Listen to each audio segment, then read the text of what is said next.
बनारस के एक गांव में एक चमार रहता था।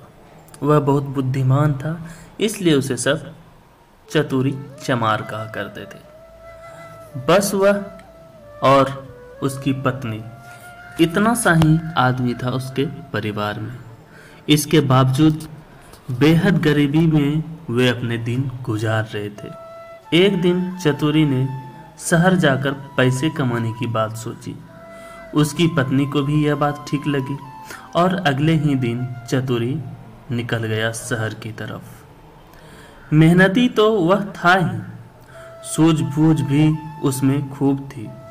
कुछ ही दिनों में उसने 100 रुपये कमा लिए। इसके बाद वह गांव को रवाना हो गया। रास्ते में एक घना जंगल पड़ता था। जंगल में डाकू रहते थे। तभी चतुरी ने मन ही मन सोचा कि अगर रुपये लेकर जाऊंगा तो डाकू छीन लेगा। तभी उसके दिमाग में एक उपाय आया। उसने वहीं एक घोड़ी खरीदी और कुछ रुपये उसके पूंछ में बांधकर चल दिया। आखिर वही हुआ जिसका डर था। देखते देखते डाकुओं ने उसे घेर लिया और बोला, कमाई करके लाया है चतुरिया, बोला निकाल रुपये। चतुरी ने कहा, रुपये मेरे पास कहाँ है? जो थे उससे यह घोड़ी खरीद लाया हूँ। इस घोड़ी की बड़ी कारनामे है। मुझे यह रोज 50 रुपये देती है। इतना कहकर उसने घोड़ी की पूंछ में डंडा दे मारा। पूंछ में बांधे गए रुपये खन खन करके गिर गए। डाकुओं का सरदार बोला, सुन भाई, यह घोड़ी तुमने कितने रुपये में खरीदी है? चतुरी ने कहा, क्यों, उससे तुम्हें क्या? फिर डाकू बोला, हमें रुपये नहीं चाहिए, यह घोड़ी दे दो। नहीं नहीं, चतुरी ने बड़े ही गंभीरता से कहा, मैं ऐसा नहीं कर सकता, मेरी रोज की आमदनी बंद हो जाएगी। तभी डाकुओं का सरदार बोला, ये ले, घोड़ी के लिए 100 रुपये। चतुरी ने और आग्रह करना ठीक नहीं समझा। रुपये लेकर घोड़ी उन्हें दे दी और गांव की ओर चल पड़ा। घर आकर सारा किस्सा अपने पत्नी को सुनाया। तभी उसने कहा, हो ना हो, 2-4 दिन में डाकू यहाँ आए बिना नहीं रहेंगे, हमें तैयार रहना चाहिए। अगले दिन वह खरगोश के 2 एक से एक बच्चे ले आया। एक उसने स्त्री को दिया, बोला, मैं रात को बाहर की कोठरी में बैठ जाया करूंगा।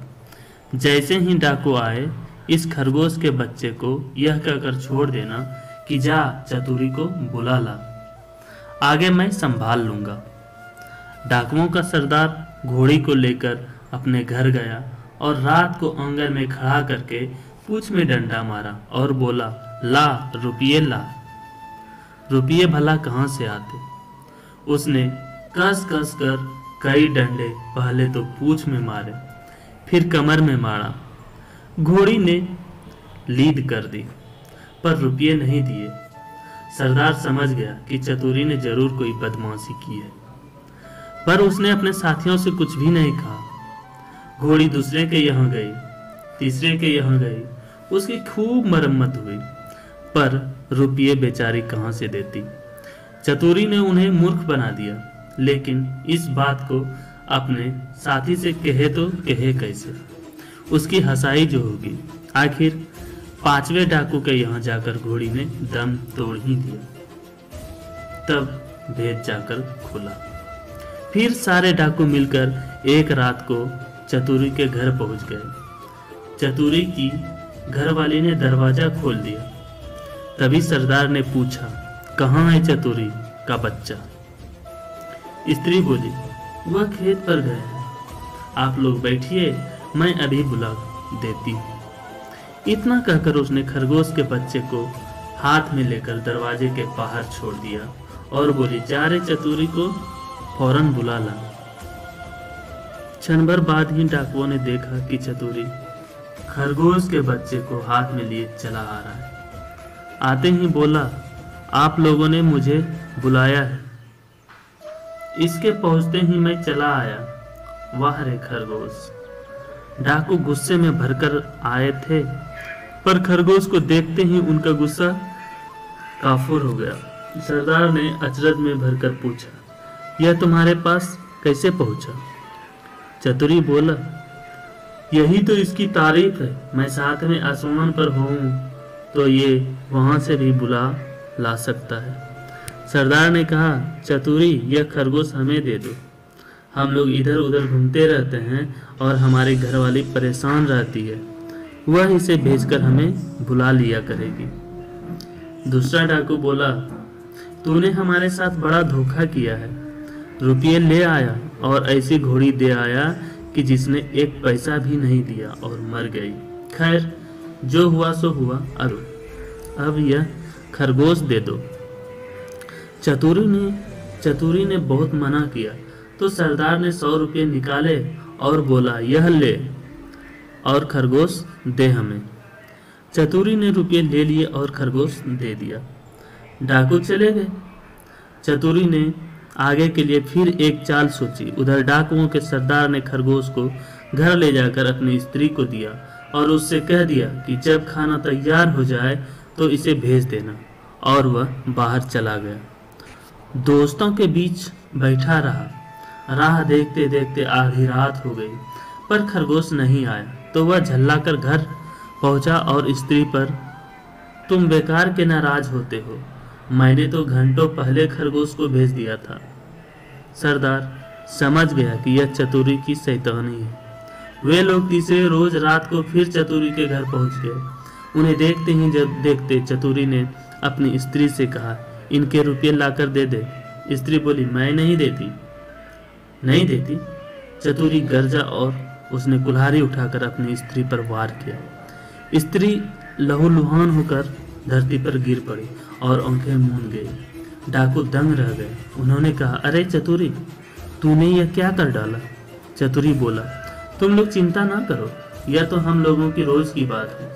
मैं इसे अभी जिंदा किए देता हूँ। इतना कहकर वह अंदर गया और वहां से एक सारंगी उठा लाया। जैसे ही उसे बजाया कि स्त्री हंसती हुई उठ खड़ी हुई। चतुरी ने उसे पहले से ही सिखा रखा था और खून दिखाने के लिए वैसा रंग तैयार कर लिया था। नाटक को असली समझकर डाकुओं का सरदार आश्चर्यचकित रह गया। उसने कहा, चतुरी भैया, यह सारंगी तू हमें दे दे। चतुरी ने बहुत आनाकानी की तो सरदार ने 100 रुपये निकालकर फिर उसे दिए और सारंगी लेकर वहां से चले गए। घर पहुंचते ही सरदार ने स्त्री को फटकारा और स्त्री कुछ तेज हो गई तो उसने आओ देखा न था कुल्हाड़ी लेकर गर्दन अपनी स्त्री की अलग कर दी।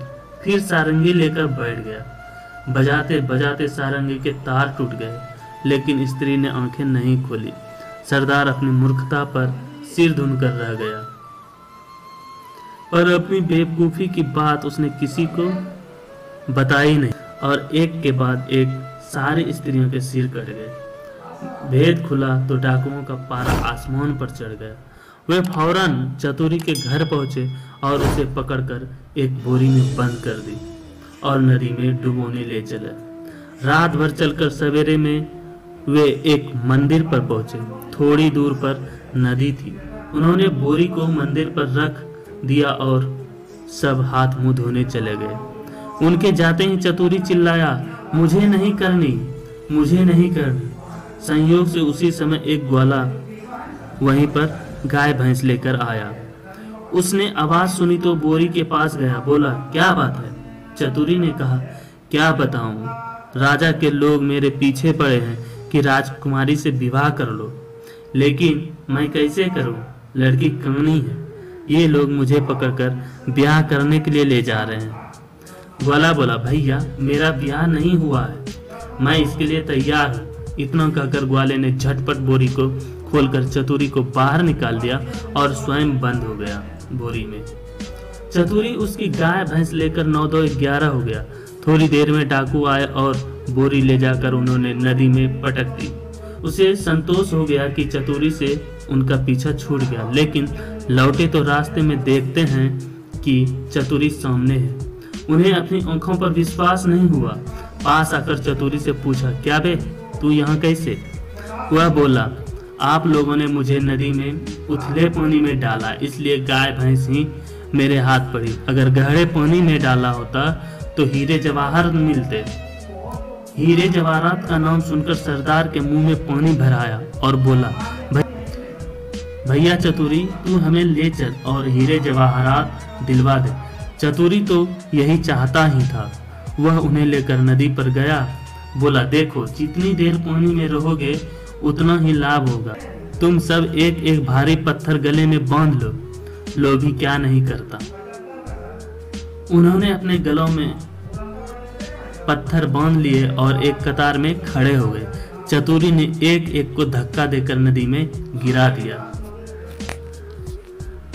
सारे डाकुओं से हमेशा के लिए छुटकारा पाकर चतुरी चमार गाय भैंस लेकर खुशी खुशी घर लौटा और अपनी स्त्री के साथ आनंद से रहने लगा।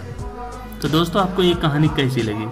पसंद आए तो लाइक करें और ऐसी ही कहानी सुनने के लिए हमारे channel A to Z story को सब्सक्राइब करें और हाँ, बेल आइकन जरूर दबाएं ताकि मैं जब भी नई कहानी अपने चैनल पर डालूं तो उसका नोटिफिकेशन आप तक समय पर